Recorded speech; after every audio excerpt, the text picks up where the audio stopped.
This is Friday, the 5th day of December 2025. Good evening, everyone. Thanks for joining me in this video. Please, if you have the phone number or contact of this man on the screen, Major General Emefiele, now retired. Should I say retired? Well, he was kicked out of the military. If you have his contact, please give it to me because I would like him to share his story to Fox News, and I will book the spot for him if he is willing to share his story. Now, before, I told you about the experience and the story of the former Defense Intelligence Head, Kunde Ondawumi, and today I am telling you about another story, and this man, you are still going to hear him. Now, this one is not even far. This thing happened in 2021. This man was, handed an operation to. As a Major General, he was appointed to coordinate an operation against Boko Haram. So you know what this man did? He arrested the top 5 leaders of Boko Haram. He arrested all of them. And that time, Boko Haram, they were in the Sahara, like it is finished. You know what happened? This man did not stop at that. He started working with almost 30 countries, including Dubai. He started sharing intelligence with the United Arab Emirates. And after doing that, he was able to capture the people who are financing the terror. Every now and then I was saying that Tinubu released the name of terror financiers if he has the mind. You people don't know why I stressed all these things. Why? Because I know them. Now, this man, after releasing the name of people who are financing terrorists, he captured 5 top Boko Haram heads. The APC government released the Boko Haram members without charging them. They freed them, let them go. Now, this man said that the terror financiers are linked to Brutai, who was the former chief of army staff, and Malami, who was the Attorney General of the Federation. Now, do you now see why terror war cannot be won in Nigeria? Do you now see the agenda in this thing? And he mentioned one airline, See, if I'm bringing reports, you people should understand the point where I'm coming from. That was last year, November. I'll go and look for the video and post it again. I made a video about an airline that is helping these terrorists to carry gun from all these Arab countries, including from Chad. And I made mention that not only this airline, that there was a particular helicopter that was still helping them to bring this weapon. So this man said that they uncover all these things during their investigation. And what surprises me is the link of Brutai and Malami. So I have my reservations. I want to analyze what this man said at the end of this video. So I want you to patiently watch what he said and let me know what you think about this, your Nigeria. Because as far as I'm concerned, this Nigeria already have a destination. People who owns this country knows where this country is going. Take a listen. Let me get into terror financing, and then I'll come to the OSW you talked about. Yeah.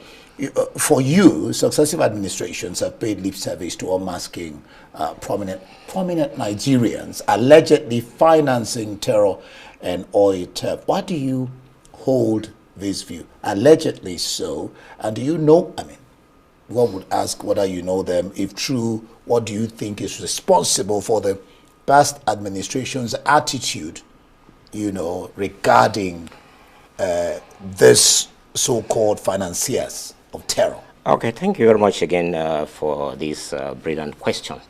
Now, let me, relate to my experience, right, as the commander of the Operation Service Wide, which was an intelligence-driven outfit. Now, like I said, we picked the main leaders and other facilitators, financiers, sponsors, and then we commenced investigation. By picked, you mean you arrested? Arrested, captured, arrest. Now we picked them. That is, it was a collaborative effort. Those elements that I mentioned, and investigation was ongoing, and the investigation team was made up of representatives from the Department of State Services, from the Defense Intelligence Agency, from the military police, that's the army aspect of it, from the NFIU, the investigation, and it revealed so much. Like I earlier said, right, certain intelligence was shared. We were collaborating with about 33 countries in Europe, Western Europe, Asia, and other distant were collaborating with us and distant. Now, in the course of the investigation, we stumbled upon names of individuals, prominent individuals. And some of them are still prominent, and including the owner of an airline who was ferrying weapons allegedly for Boko Haram and other reasons. So those information, we took our concern, made our concern known, the investigation in terms of interim listening to the powers that be at the time. And some of those people were linked to even cabinet ministers. Some of the people were even arrested. Some of the people who were investigating were linked to them.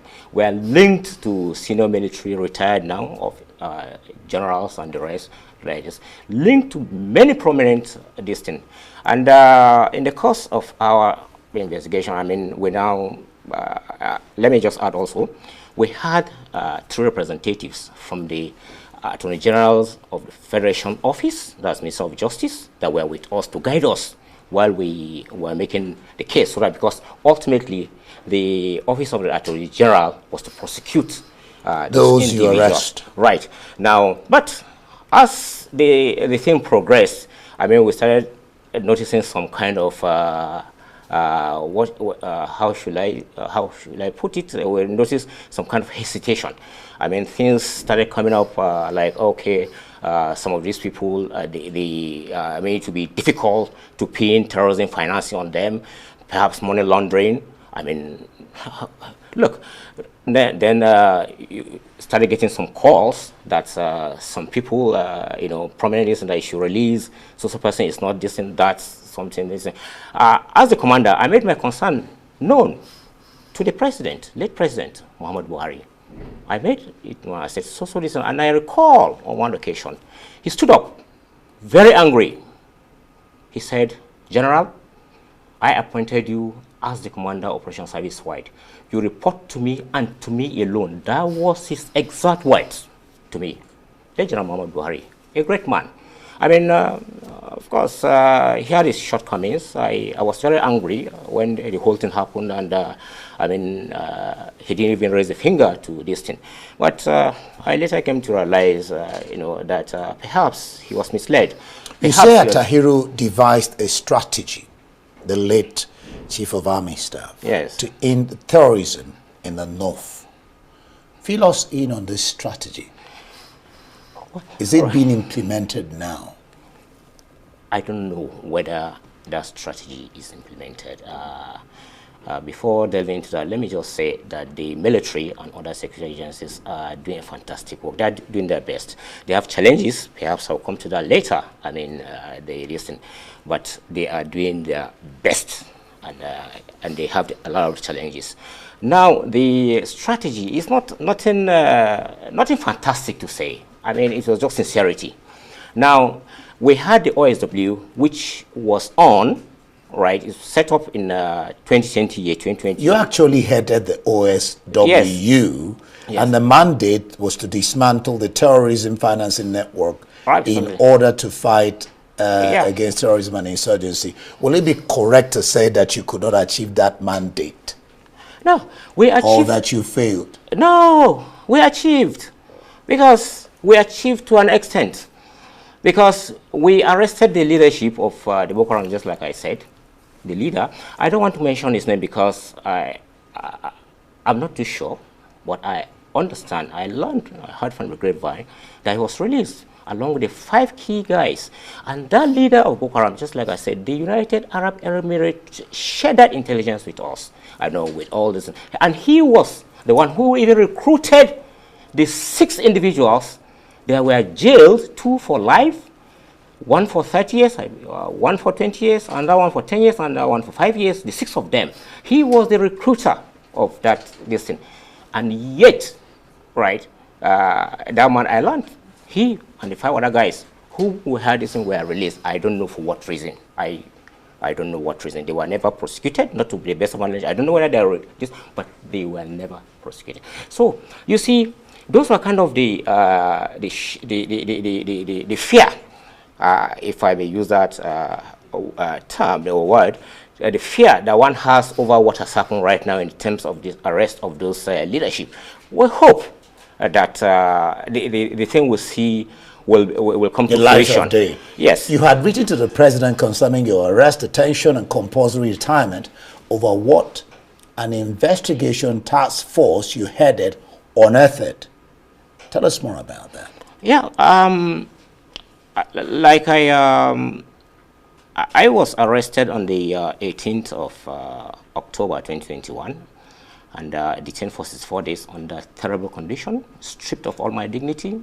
I mean, stripped, you know, a general being my headgear removed by a soldier, my boots, I was left barefooted, and in a cell. I mean, it was a terrible situation. And then on 21st of December 2021, they came to release me and they handed over my letter of compulsory retirement. And I made effort to get across to the late former president. And let me just add, as bitter as I am, as pained as I am over what Buhari did to me, as I said, I realized that he was naive. He was misled, and for that I forgive him, you know, and I urge anybody who has this thing, if it's on account of me, to forgive him for these things. But anyway, coming back to that, on the I made strenuous effort to have that injustice corrected. It wasn't. Now on June 7th, 2023, that was exactly 10 days before my late mother passed away. She died on the 17th of June. Along the Kaduna-Abuja highway, I and my driver, we survived an assassination attempt. We were pursued by two vehicles, and at a point I had to call the commander of the troops along that highway, whom was appointed at the time. I was the general officer commanding 1 division, and they came, and that was what we were able to get away. You know, that was the 4th attempt. And on that, when that thing happened, of course, you can imagine my state of mind. I mean, 2 years after I was thrown out of the army, nothing done, this. So I now wrote to the president, Bola Ahmed Tinubu. I wrote, and I passed the letter, you know, through a reliable listen to get across to him, because I didn't want to send it through the open mail. I never wanted this thing to be in the media.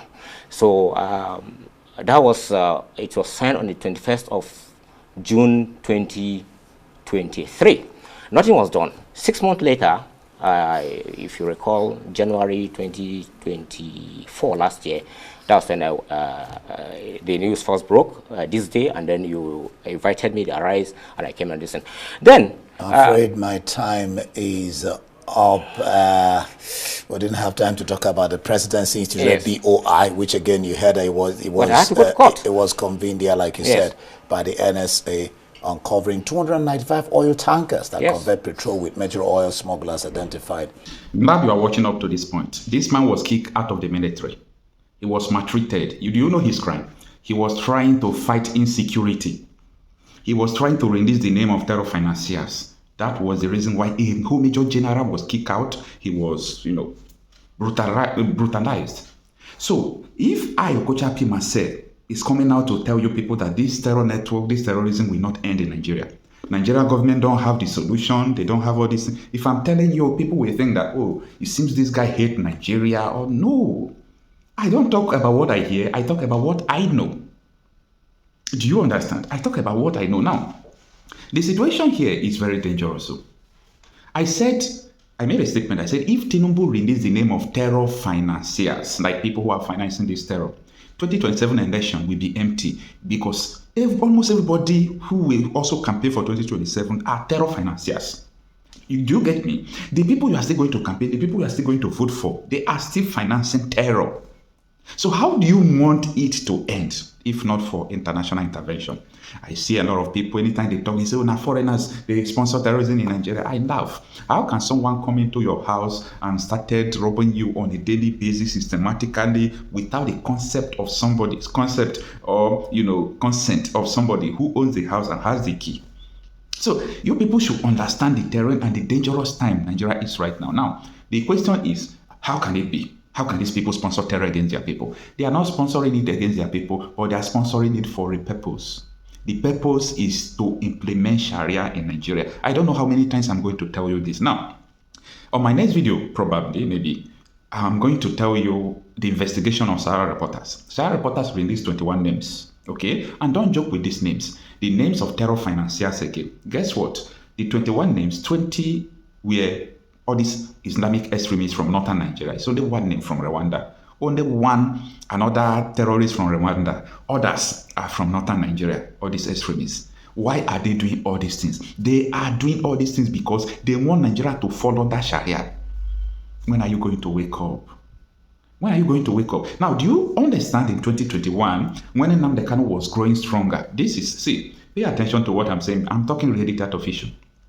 In that 2021, they kidnapped Nnamdi Kanu, right? When Nnamdi Kanu came back to Nigeria, they used Hausa language to address Nigeria, that Nnamdi Kanu was back. And the person who addressed Nigeria now has been linked to terror. That 2021, he was linked to terror, and they kicked out the general and linked him to terror sponsors. Do you see Nnamdi Kanu as someone who is opposing this terrorism, or do you see him as someone who caused it? It's only time we vindicate the just. You see, this Nigeria, you people don't know what is coming at all. Every now and then, the retired generals, they are coming to tell you people what is going on, but a lot of people don't want to understand. I rest my case.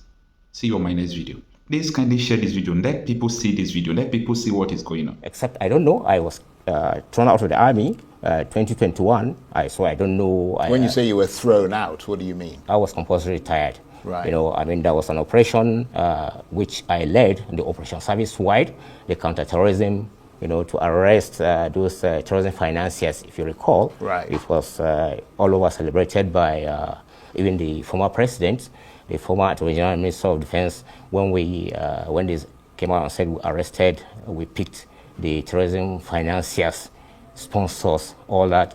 I was the commander of that, and I reported straight to the distance. And they were in detention, and that was when we even picked, as a matter of fact, the leader of Boko Haram. The leader of Boko Haram was not Shekau.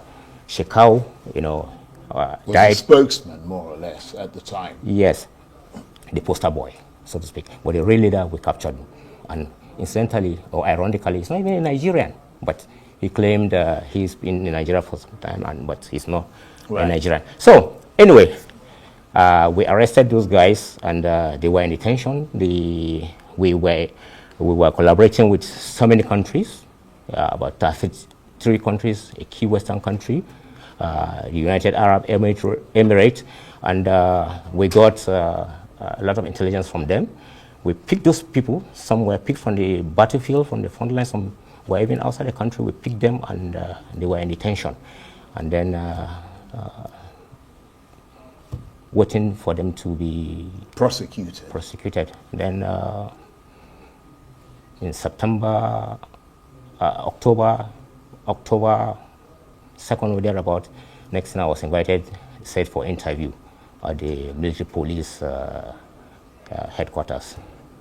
And I went there on the 18th, and I was arrested myself and detained in a cell. What for?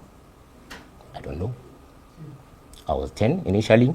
When I reported there, the interrogators said when I was removed as a general officer commanding on the 8th of August 2021, I handed over on the 10th of August 2021, 2 days later, because the posting came via signal posting in the night.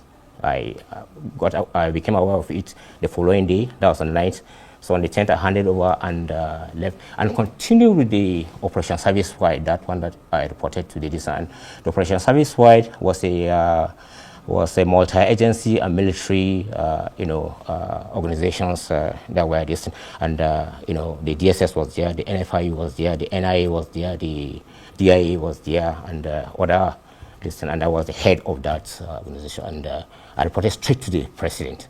And we picked those people, those top, including the leader of the Boko Haram, including 5 of the key guys of this thing. I was invited, and then when I got there, they said I was removed as a general officer commanding. That was, like I said, on the 10th of August, and I didn't report to the the resource center, the Nigerian Army Resource Center, where I was posted. And what really happened was that when I was removed, I reported straight to the presidency and I said, okay, this was what they said, do not report. That they were going to address it. Right. And this thing. So I didn't know it was set up. They kept on this thing. I tried to report, they refused to this thing. The former president is there. There are people there in the presidency. Well, I have to say, that part of it sounds very complicated. Yes. Because we don't really know the background and everything to it.